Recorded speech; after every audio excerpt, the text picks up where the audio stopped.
Hello, everyone. You wanted us back on what is a very interesting election I day. sent a message. Kind of surprised in some measure, not What so did she say? surprised when it comes to other things. But let's just dive straight into it like we usually do. Professor, thank you for joining us. Suhel, thank you for joining us. Suhel, let's come to you first since you were the first one here. What are you making of these results? Nothing. I mean, democracy is alive. Yeah. Um Hate has lost. People are Hate? not interested in a temple or a mosque or a church. It's quite evident that. So I've always said that this up ki bar 400 par was the India shining moment for this BJP government. Because I remember the last time when they did India shining, they lost. Hmm. Also, I think what's happened is perhaps on the ground. Now people say, I don't know how true it is that, oh, the RSS was not involved. RSS said to hell with it. We're not going to campaign, blah, blah, blah. So, I really don't know what's happened. Hmm. Look, let me be honest. The reality is no one expected this result. So the question you have to ask is A, why did it happen? B, what were the exit pollsters thinking? And C, is it going to be good? I don't trust any of those allies. Naidu and Nitish Kumar will extract a huge pound of flesh. Hmm. So I don't know if Modi really wants to be in bed with these guys because they will extract their pound of flesh. Will governance suffer? Of course it will, as it does in all coalition politics. I mean, you saw what happened with Manmohan Singh in his first term and how the communists behaved. So I Hmm. really don't know where we are headed. But look, all those people who abused the election commission, abused the EVMs, they're all happy today. So it all depends on which way the results go. And then everyone gets happy. Yeah, yeah. I mean, Professor, the BJP has not lost. They're going to form the government. It's just that they set such high standards that when they don't come up to those standards, we all kind of feel like they've lost. But actually, they've won. They're forming the government.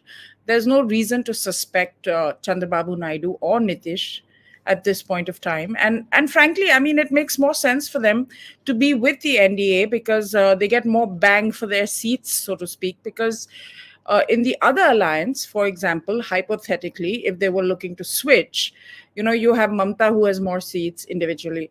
You have SP that has more seats. You have the Congress that has more seats. But here, they have a better position.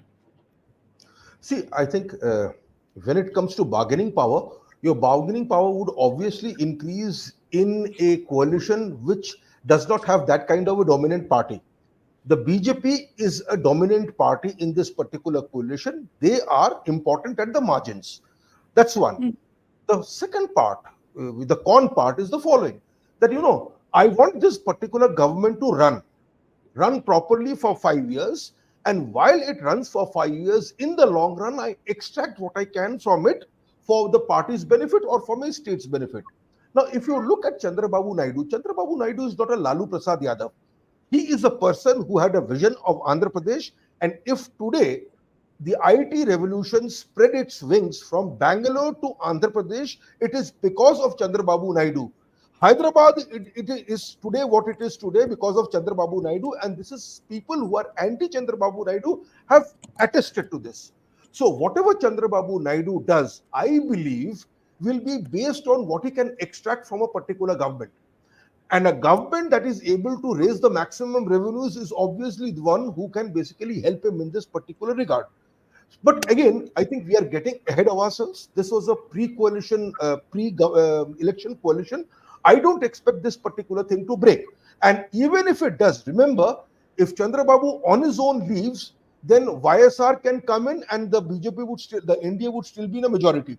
So these Mm. are games that one can keep on playing, ad infinitum for a long period of time. And I believe the BJP is better at playing this game than the Congress is. Let's leave that aside. Let me come back to what Suhel said. One is this has been a great leveler. I think a level of hubris was creeping into the BJP. You could call it a level of complacency, whatever it is. The fact is, in the last 10 years, for whatever reasons, We have not seen the kind of economic progress, employment creation, etc., that we should have seen. Finally, seems to have caught up. Now, caught up is possibly an overstatement because this has been a multi-state election. It was not one general election. At every state, different forces apparently came into play. Look at the state where the BJP suffered the most. That's UP. In UP, the BJP's vote share is roughly what it had in 2014. It's just the Congress and the Samajwadi coming together and some resurgence of the Samajwadi Party, some resurgence of the Congress, which enabled it to better, the best BJP at this particular hustings. In a sense, they did in 2024 what they had done earlier in 2004 in Bihar. Sonia joining up with Lalu, NDA in its hubris telling Ramvilas Paswan to go his way. Ramvilas Paswan joined the Congress and they were wiped out of Bihar. Out here, they have not been wiped out, but I think they have been humbled in UP. But there is also the fact, I think a significant part of the upper caste vote, particularly in eastern UP, seems to have gone to the Congress or the Congress Samajwadi combined. The Congress has managed to transfer some of that upper caste vote, possibly Brahmin vote, to the Samajwadi Party. Smart selection of candidates by the Samajwadi Party in eastern UP, which has enabled it to do well. So there are also these particular issues playing along, and it is also apparent that the section of the BSP votes that had come to the NDA in 2019 possibly has also, part of it this time went to the Samajwadi Party, Congress combined. So this has happened. Then we are told that Yogi did not have the kind of say he should have had in the selection of tickets to where UP is concerned. That's also there. In Rajasthan, you see that the Rajasthan Congress was able to, ensure that this did not become a Rahul Gandhi versus Modi contest. It was a series of local contests. So you look at the BJP's vote share, it's 50 plus. With that kind of vote share, you sweep a seat. Out here, the BJP has 15 out of 25. And, some attrition in Haryana, some attrition here and there, a massive loss in UP, and quite a loss in Bengal as well. And Maharashtra. Okay, Maharashtra is different. Yeah, but Professor, let's keep these smaller. Let's keep it smaller so that we can get Pallavi in. So let me get to you, Pallavi. Pallavi, what's going on? What are you hearing? Her interview with Modi did it. Panoti. He's still the PM. So there's going to be a Smriti Irani press conference. I'm just quickly updating you on the news, guys. And at any time now, Smriti Irani is going to do a press conference. Then at 5:30, Rahul Gandhi is going to do a press conference. Actually, let's give it. I mean, it's been a very good performance by the India bloc. I mean, the campaign was quite good, actually. I mean, apart from what Rahul Gandhi may have said, but sometimes people don't just vote because of what Rahul Gandhi has said or not said. But on the ground, the Samajwadi Party's performance has been really excellent. It reminds me, and my worry also is that will it be a redux or the UPA 2 times? I mean, the professor was talking about that. UPA 2 was also pulled down because there was a lot of pressure on Dr. Manmohan Singh, who also wanted to come out with a big ticket economic, Suhel said it, sorry. Economic reforms he wanted to bring, but he couldn't bring because there was a DMK on one hand who were tagging their thing, and then the whole 2G scam and this and that. See, for example, what is important for Chandrababu Naidu and the topic on which issue on which he left the NDA was a special status for Andhra Pradesh. At some point of time, he's going to be asking for that. Then there'll be Nitish Kumar, Paltu Chacha. He's done quite well in Bihar, better than Tejasvi Yadav, contrary to expectations. So he's not a walkover. I mean, suddenly you see a lot of zeal in him. And thoda badmashi the Congress will do. You can't blame them, I mean, they are also giving out information. We called up Nitish Kumar. We called up Chandrababu Naidu. And there's denials coming in from Naidu's office telling us no one contacted us. We're still a part of the NDA. And maybe not immediately, but over a period of time, it's always going to be this choo-choo which will go on. I mean, for example, I'm sure there'll be a no confidence motion they'll try and bring every 6 months into parliament. Uspe fir hangama hoga. And that each state which goes closer to the election, I mean, where Bihar election takes place, then Nitish Kumar will flex its muscles. And then if the BJP does not listen Then they'll say, "ठीक है, हम छोड़ रहे हैं." And छोड़ के कहाँ जा रहे हैं? We'll go back to the Mahagathbandhan or whatever that was called, of RJD plus the Congress and Nitish Kumar. So it's going to be a little uncertain. I know this for a fact that the Prime Minister had big plans for his third term and his focus was going to be the economy. I only hope, for the sake of the country, that doesn't get derailed. Yeah, Suhel, you wanted to come in when... I stopped because Suhel yawned, which I think basically... Let me have a longish thing because I'm going to do the entire strategic analysis.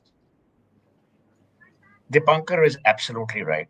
There was hubris, there was arrogance, and there was a sense of entitlement which seemed to suggest, and I said this on your program also, Advaita, saying this up ki bar 400 par almost is a smack in the face of the voter saying you don't matter. But I also said something which I want to repeat much to everyone's dismay. The Indian electorate is not bright. You think they're bright people? They're not.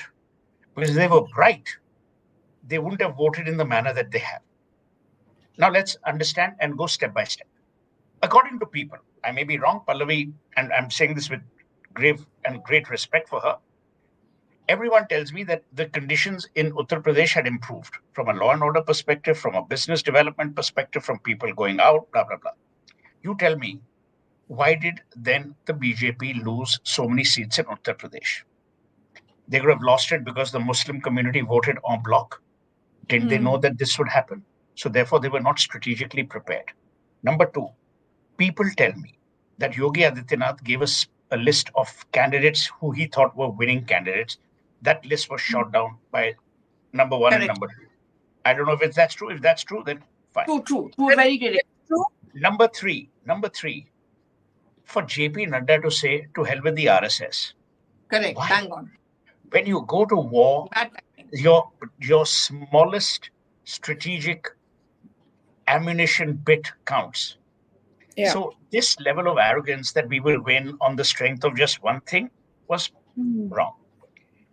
If you remember, Advaita, even on Smita Prakash's podcast where you and I were there, I said that the Indian electorate is reasonably stupid. They're not bright people. They vote not with their head. I don't even know what they vote with. I mean, I know they put their finger where it matters, but they don't vote with any sense. Because if you see in every state, now look at Odisha, for example. Everyone said, oh, Naveen Patnaik has got development, Naveen Patnaik has done this, Naveen Patnaik is this. Khatam yaar. So point I'm making is that where do you go? And how do you then address these issues? So that's number one. Number two, let me tell you, there will be zero allies who will be equal partners in this.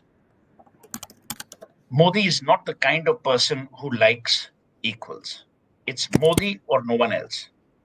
So when you see something like this, it's not going to be very easy for even the allies to be part of that game. Number four, we have seen Chandrababu Naidu always extracting his pound of flesh. Nitish, of course. But Chandrababu Naidu is very, very clear because he has a state to run now. Plus, he knows that if he can get things done at the center for his state, he continues to rule. He has done that in the past under Vajpayee, he will do it again. So you tell me, what would the Prime Minister like? Does Modi want to be a puppet in the hands of these puppeteers or no? It is quite clear that the BJP on its own will not be able to form government. They will need to eat humble pie, something that they're not used to doing.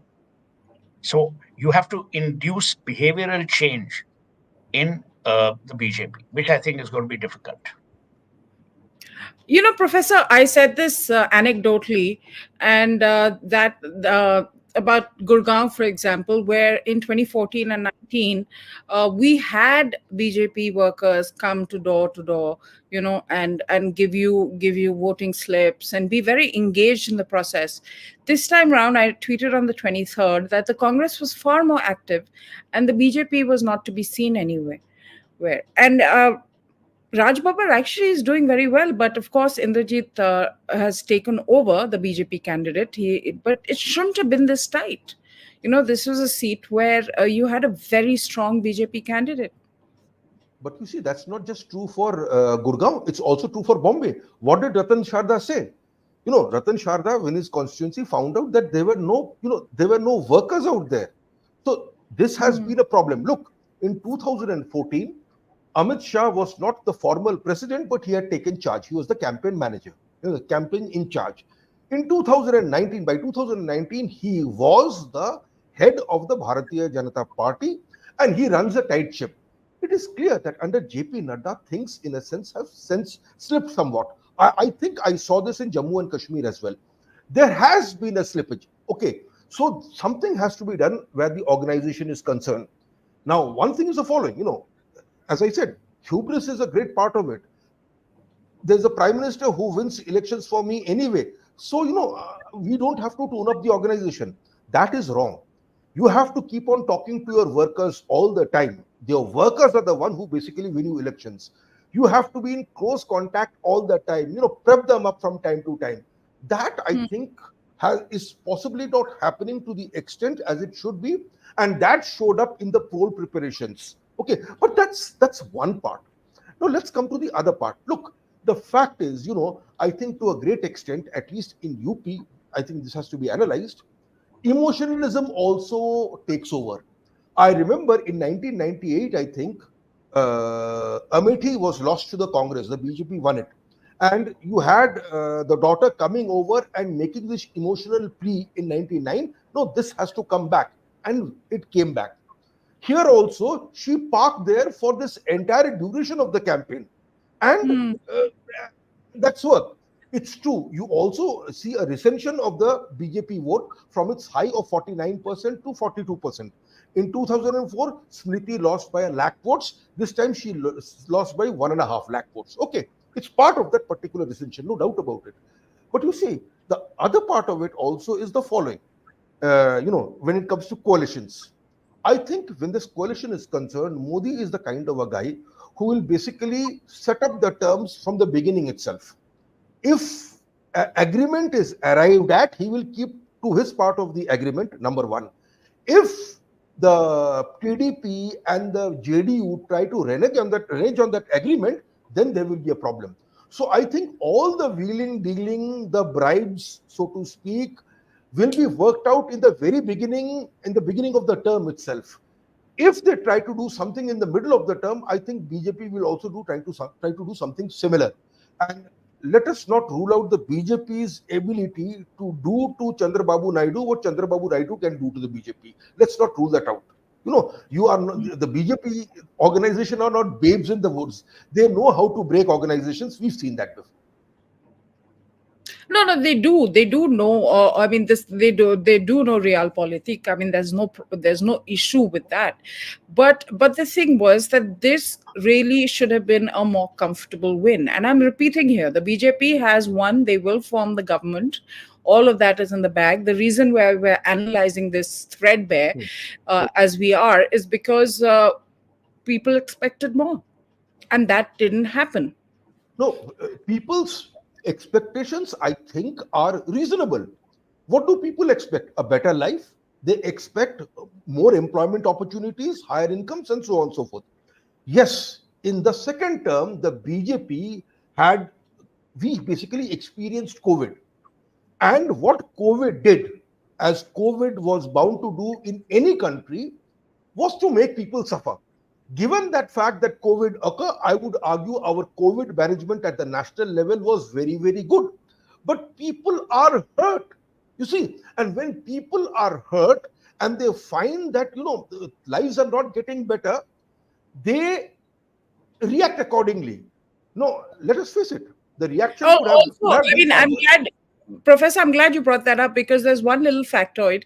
Every incumbent, and I'm talking about around the world, who has stood for re-election after the pandemic has lost. Yes. Prime Minister Modi is the only one who has been elected back to power. And what makes this even more significant, Suhel, is the kind of things that the opposition was offering, like 1 lakh rupees, just in your bank. And people still didn't go for that. Okay, they did perform better, but still, I mean, Modi and his party, his alliance won. Here's the thing. Obviously, the so-called prowess that the BJP had in understanding caste politics and understanding the pros and cons of managing has failed. It is quite clearly an electoral failure any which way you look at it. It's an electoral failure in the way you understand the consumer, in this case, the voter. It's an electoral failure in the way you went to the elections without some of your, edifice-based, cadre-based parties like the RSS, organizations like the RSS. You failed in the way you gauged people's response to things that you thought would create a wave. Can I tell you one thing? All said and done, and if you remember, Advaita, I said that on January 22 when you had a show. I said the Ram Mandir will be very good for Rara, but it will not translate into votes because ultimately people want food on the table. The other thing is, and this no one has talked about, which I'm going to say on research. I've been in marketing and advertising for far too long to know how research is used. When you are researching and your sample size is minuscule compared to the voter size, often people don't tell you the truth because of fear. So in an atmosphere which they believe is riddled with fear, if I ask Advaita, who did you vote for? You will say BJP. Because you're so scared of saying or speaking the truth or actually telling people what you voted for. Well, let me tell you, all these exit pollsters could not have all got it wrong. So either it was totally fixed, which I don't know, or everyone got it wrong because the sample size was so skewed out of fear that people didn't want to speak the truth. Because nothing can explain how research went so horribly wrong, and that too research done by people who are experts in the field. That's my feeling. But again, and welcome Saswatji. Thank you so much for joining us. And Thank you, Professor, I'm going to, and Saswatji, I'm going to just bring you straight into this conversation. If we go to 2009, Congress won 209 seats. BJP has exceeded that. Okay. Yet we were doing Singh is King in 2009, and right now we're sitting and talking about, like Suhel has just finished talking about, all the things that BJP has failed at and Modi has failed at. So, why this different lens is my question. No. Again, that's an unreasonable question. In 2004 Why is it unreasonable? In 2009, the Congress bettered its performance.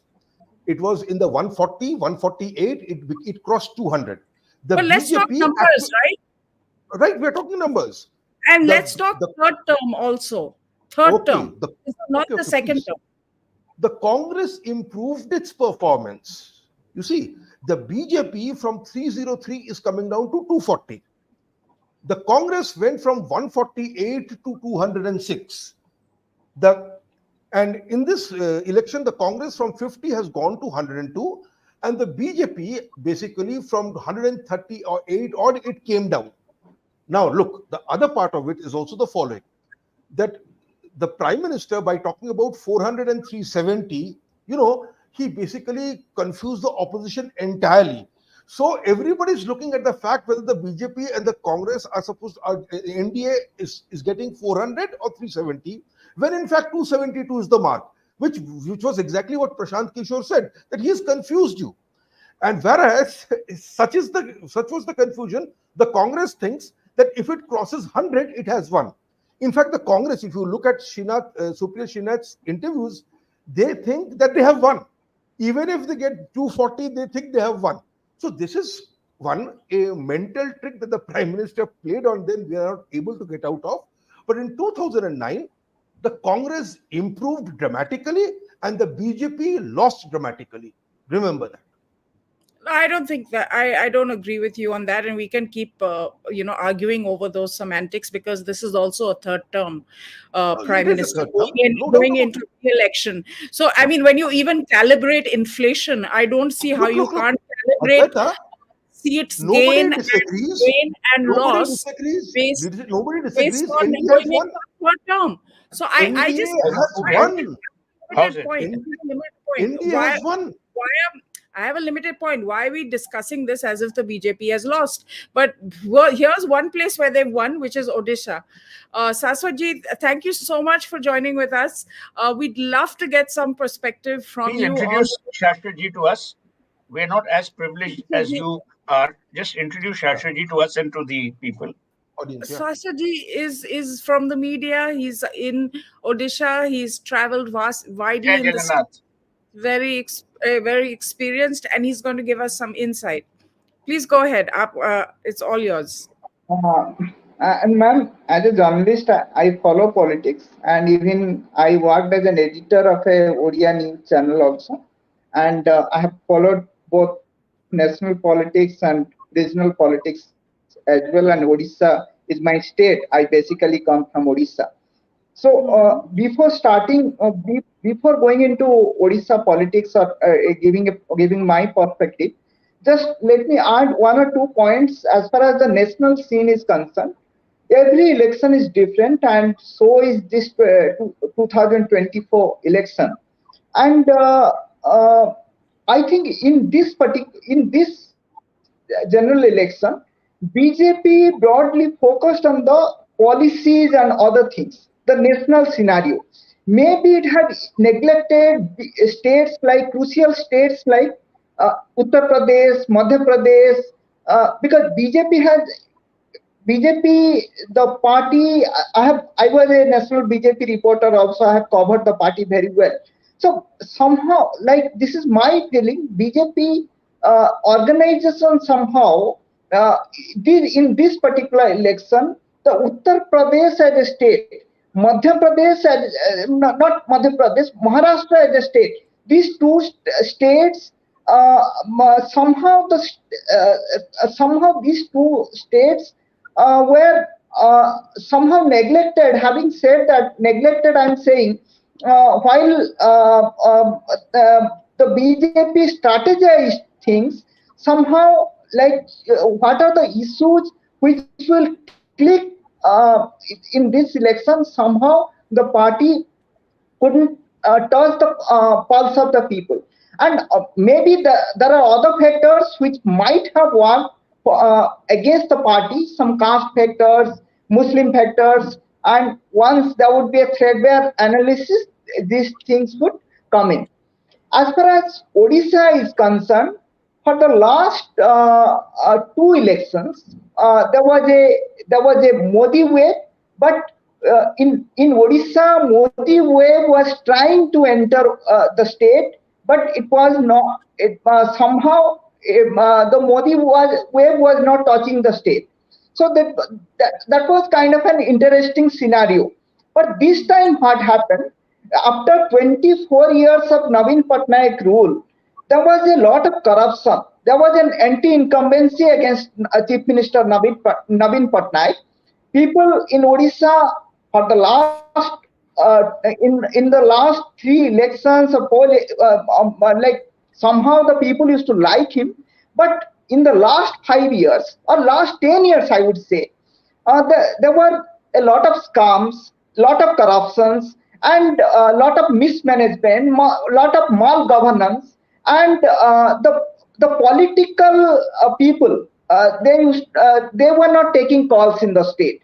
Like in Biju Janata Dal was the ruling party, and the political people, I mean the lawmakers, the ministers, they were kind of a second.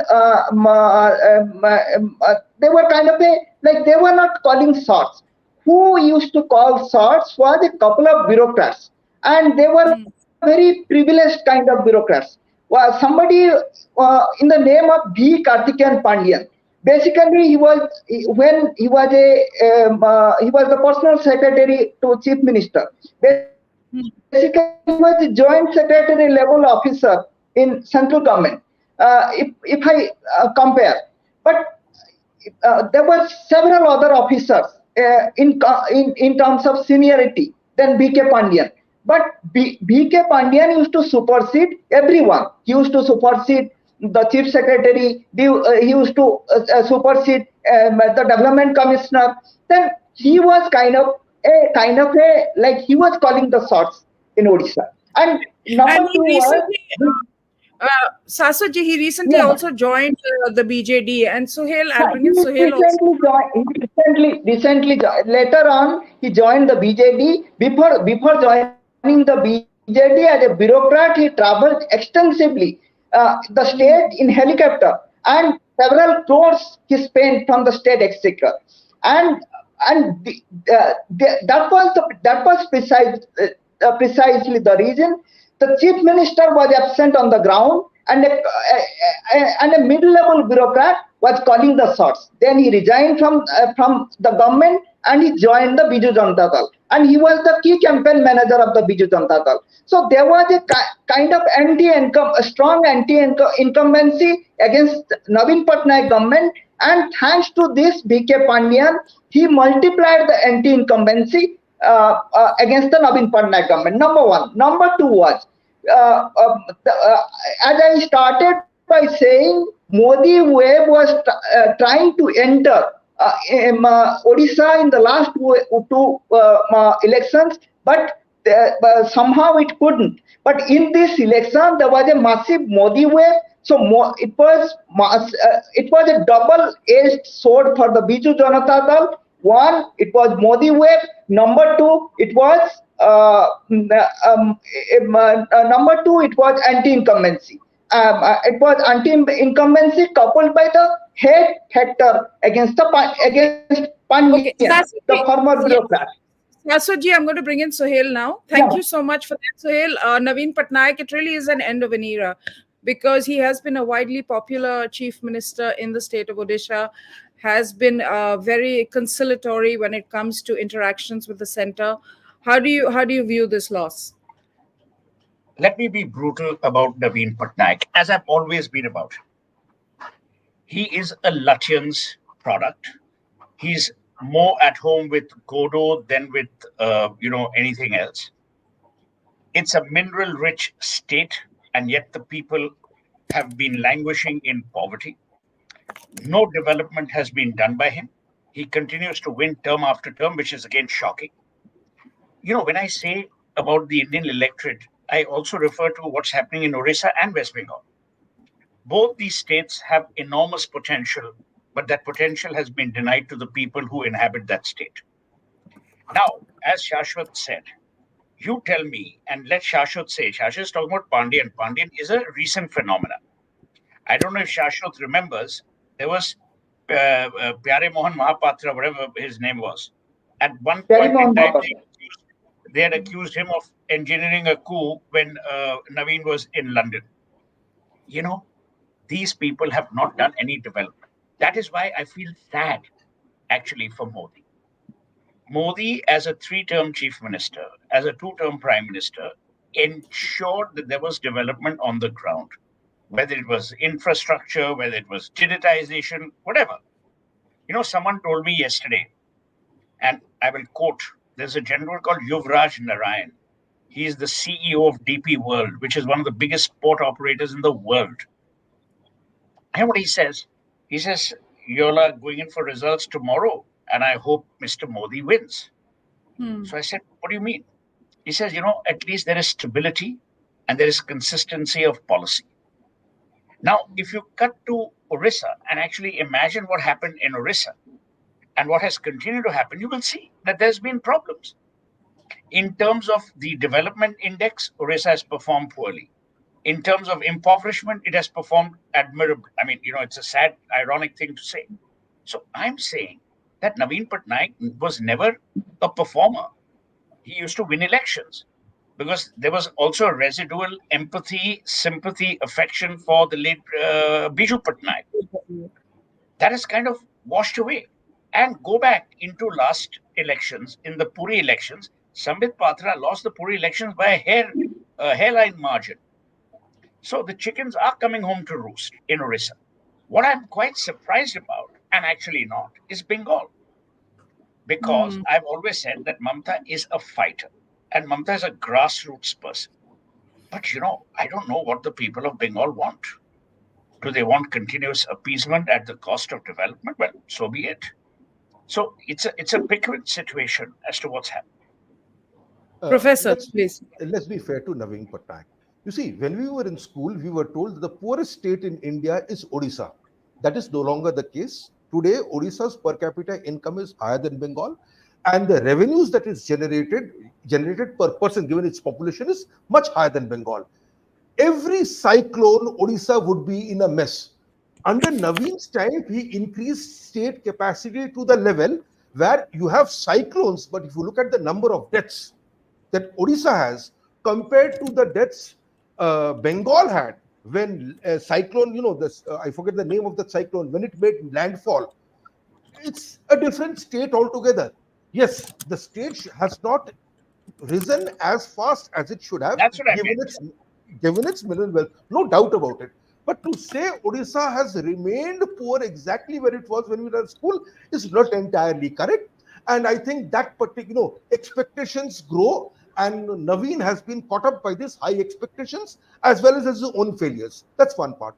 Let's come to Bengal. Look, Mamta wins elections, but it is also a fact that the BJP out there does not have a leader, and the Congress and the communists, less said the better, their ideology in a sense has failed. Nobody talks about the communists any longer. What has happened in Bengal is there are no employment opportunities, but there are doles. So, what holds Mamata is the fact that people keep on wanting these particular doles, these handouts, and they are unwilling to rock this particular boat.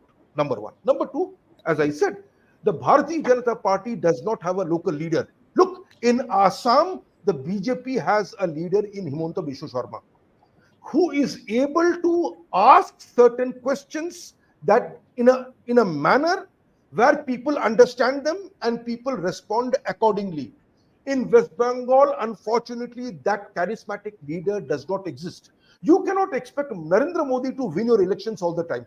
It happens from time to time, but no.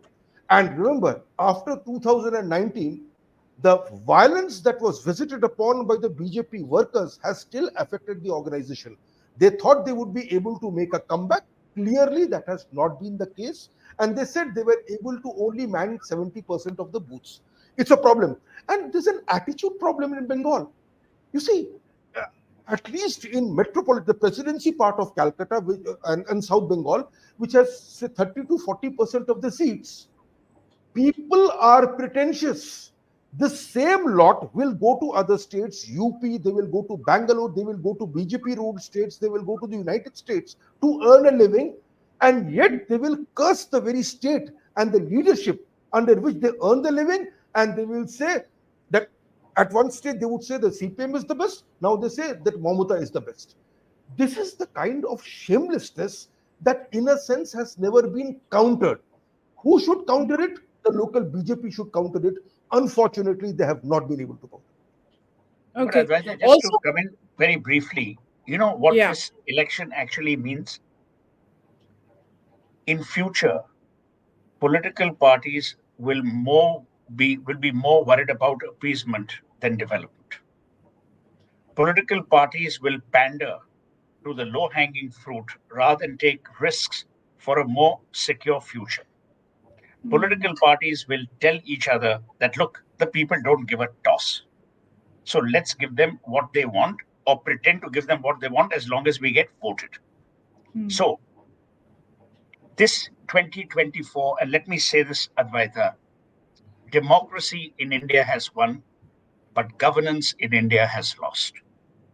Because Okay. what will happen is you will have a ragtag alliance which will constantly pull at each other. There'll be pressures to perform, there'll be pressures of appeasement. Where will this country go? No matter what you might say. Remember, the people who are coming into power in a manner of speaking are also people who have been abusing industrialists, who have been abusing the industrious Indian, who've been mocking digital India, who've been mocking startup India, who've been mocking made in India. it. Yeah. Where will these people go? What will they say? So let me tell you, while we exult over the so called democracy that we in India have, I'm reminded of the famous words which were said of democracy. It's the worst form of government, but the only one we have. And sometimes we need to ask ourselves, do we deserve a democracy which believes in first past the post, especially in a country which is polarized, continues to be polarized, in a country where people suddenly say we will do a caste census, in a country where people abuse people who actually provide jobs, in a country where people are actually mocking other people for the stance they take on development, where India's international position is constantly being mocked by internal forces, including internal political parties. But I mean, what are you saying? And for people to say that, oh, the loss is only in Maharashtra, Maharashtra represents the commercial heart of India. Absolutely. Uttar Yeah. Pradesh represents the sociological heart of India. So if socio-economically you are bankrupted, what else is left? Let me add to Professor, Suhel. okay, very No, quickly, I want to come in here. Another thing that's happened is, of course, BJP has won 7 out of 7 in Delhi. AAP seems to be in decline. Professor, your comments on that. And Saswatji, I'll come to you also very quickly. I want to know from you, who do you think will be the next Chief Minister of Odisha? But uh, first to you. let me amplify what Suhel said. You see, if you look at the states where maximum value is generated, maximum output is generated, Maharashtra, the kind of results it has thrown up is alarming, because populists, the worst kind of populism seems to be ahead out there. Although in Maharashtra, you will be surprised to know that the total votes garnered by the NDA is more than the total votes garnered by the MVA, 1 or 2% more. In Haryana, another state that was coming up that generates a lot of output, you have 5-5. In Telangana, the Congress came to power an year ago, but if you see Telangana, if Telangana is so relatively prosperous, it is because of Chandrababu Naidu. So you have political formations coming to power or becoming more powerful in states that generate the most output, and these political outputs, in a sense, have adopted a rhetoric that is anti-business. Okay, and that I think is alarming. Even if they are not at power in Delhi, if they gain even a minuscule of power in these states where maximum value is generated, the kind of trouble they can create is something that frightens the life out of me. So life And is not going to be easy for the next And 10 years. Amritpal, and someone like Amritpal winning out of jail, sitting in jail in Assam, and then clocking a grand victory is absolutely shocking. It has a lot of messages, doesn't it, Professor? It has a lot of messages. Look, I think, uh, let us face it, he may win. Whether he comes out of jail or not is another matter altogether. But let's face it, when Amritpal had to be tackled, when the state decided to tackle Amritpal, they sent the police and he ran away like a coward that he is. He may win an election, it'll give him some sort of political legitimacy, but the fact remains that the Congress has been the big winner in Punjab. AAP has also won some seats. Now, I think the lessons that the Congress and the AAP take out of this is extremely important. They can ensure that Amritpal remains in jail, or they can try to make things difficult for the central government and say he be released. And Amritpal will end up devouring them. So this is something that the Congress and the AAP has to watch out for. I think they'll So, be Thank clever. you. Sorry, before Shashwat comes in. My family's from Punjab. I was born and raised in Bengal. What does it say about Indianness, Indian electorate, people in Punjab who were ravaged by the Khalistan movement? Ravaged for 11 years. What does it say when they elect this chap? You know what people will say? Bhai, democracy hai, ਇਹਨੂੰ vote ਦਿੱਤਾ ਹੈ, ਇਹ ਤੇ ਆ ਗਿਆ, ਤੁਹਾਨੂੰ ਕੀ ਹੈ? This ਤੁਹਾਨੂੰ ਕੀ ਹੈ will come to bite them. And it'll come to bite our country. It will create divisiveness. Where will you go? Remember one thing, Advaita Kala. The same people today who are exulting about India's democracy were giving calls to arms last evening. Kandhe pe kafan bandh ke aao. People should rally around. These people are scoundrels. The election commission is corrupt. Where are these people? And you talk about them respecting democracy. They respect power. They don't respect democracy. If the EVMs had not been in their favor, they would have abused the EVMs today. So I was afraid there would be violence yesterday, because the kind of comments that were coming were that's very. the point I'm making. Yeah. So how do I'll tell you one thing. You are electing terrorists because you have the ability to do so given to you by a form of government called democracy. Is this really progressive? So we need to ask ourselves this question. that if someone is treasonous, if someone is professing to treason, should he be allowed to even stand for elections in the first place? Yeah. That's how weak our electoral process is. Shashwatji, coming to you, that question: who do you think will be the new chief minister of Odisha? Do you have any bets or any names that we aren't Uh, aware of? Ma'am, the difference between BJP, I'm not taking BJP's side, but the difference between a regional party and BJP is like in a political party like BJP, there are a lot of leaders who can be a chief minister, because at least in Odisha there are 4 or 5 chief ministerial faces. So it can be anyone.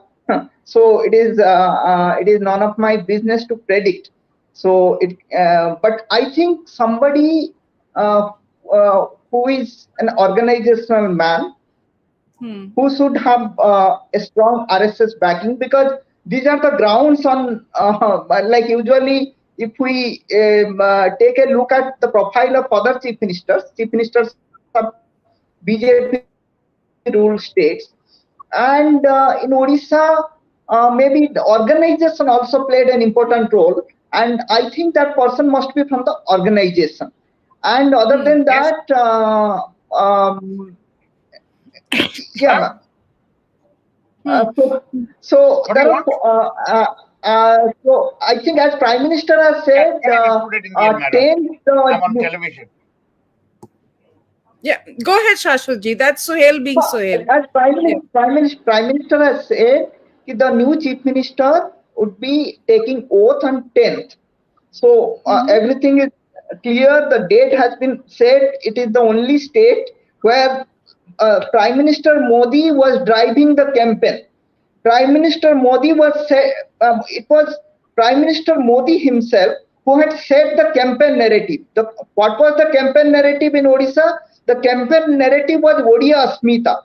So you see, this is very interesting. BJP is a national party, but here the main key theme of election was the theme on which BJP was fighting the election was, it was Odia Asmita, the regional pride.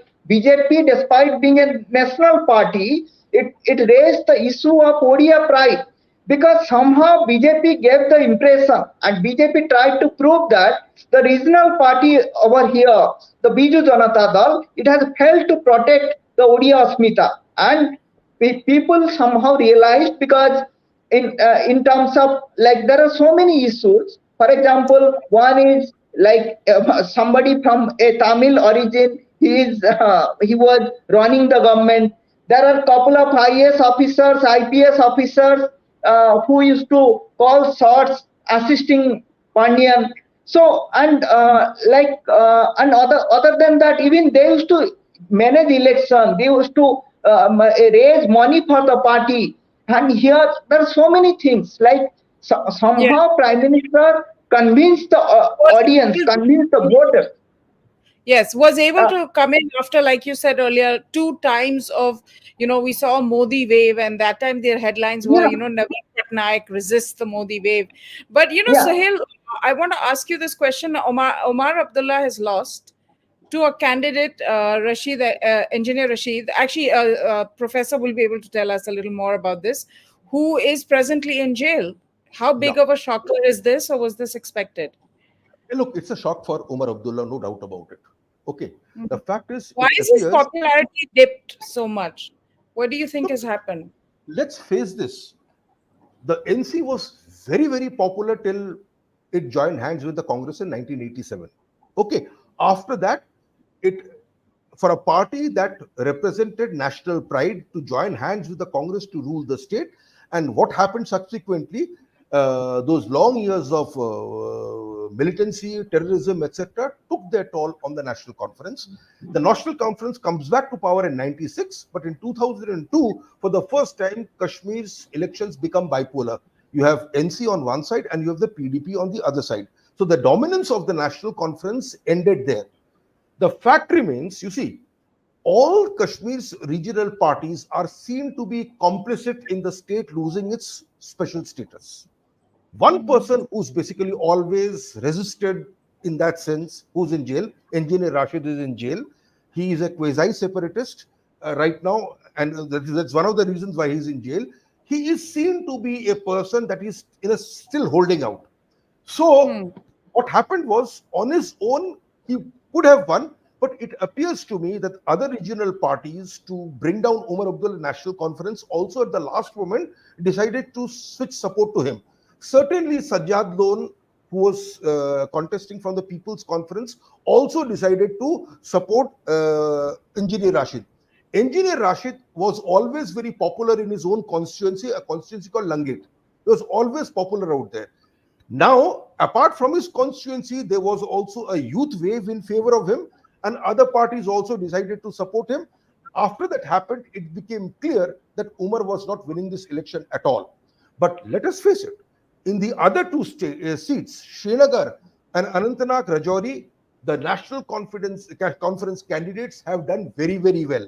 So, in the valley, as a political force, overall National Conference dominates today.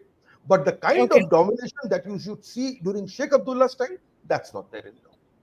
Okay, so on the WhatsApp chat, AIM is saying that Deccan Herald is reporting that Chandrababu Naidu is saying that he's open to the India alliance. In the meanwhile, Pallavi is saying no because she's spoken to him and fact check. So Pallavi is like fact checked AIM. This is going on the Sunday Club chat. Let me tell you, Advaita, Chandrababu Naidu is not Chandrababu Naidu because he plays with a straight bat. Chandrababu Naidu, who was the first person Chandrababu Naidu screwed over? N.T. Ramarao, his own father-in-law. He broke the Telugu Desam. You were not born at that time. Okay. After that, he has played politics of the most viciously turncoat kind. Go back into the history of Andhra. Chandrababu Naidu at one stage was with Vajpayee. Then he wanted to be with Manmohan Singh.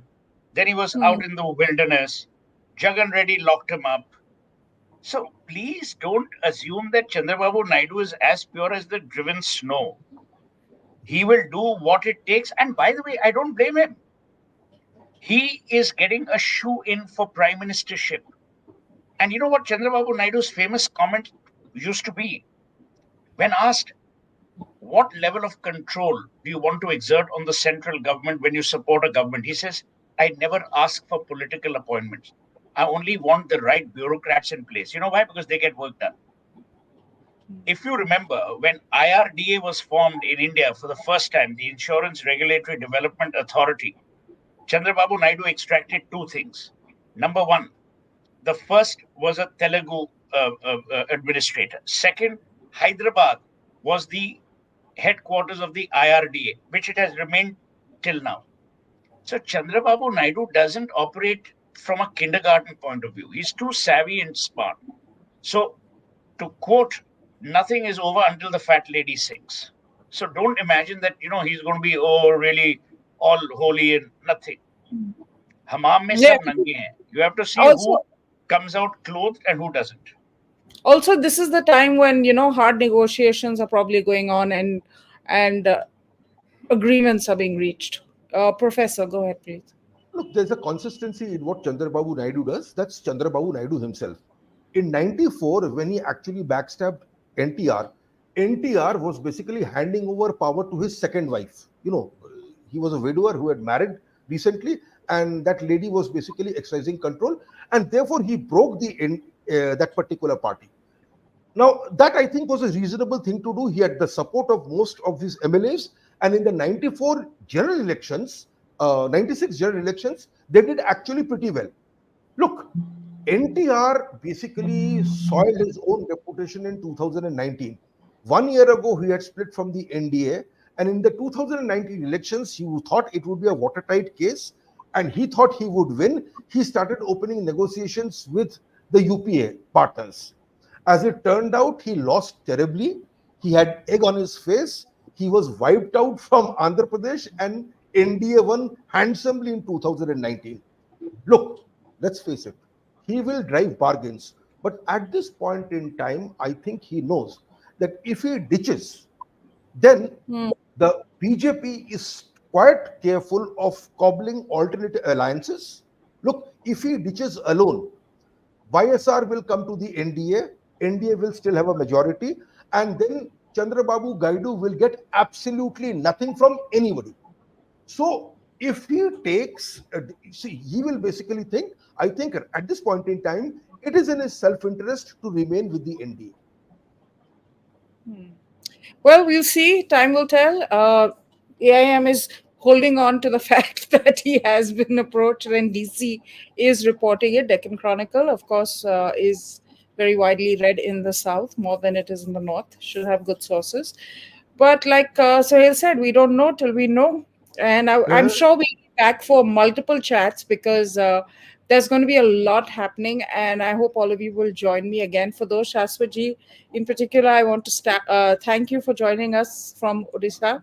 And we're very It's excited my to see what's pleasure. happening there. Yeah, and Suhel and Dipankar, we will be back here. Yeah, we've got lots to discuss. This is just the beginning, even for our discussions. So thank you everyone for watching, and we'll chat soon. See you soon. Take care. Be safe. Take care.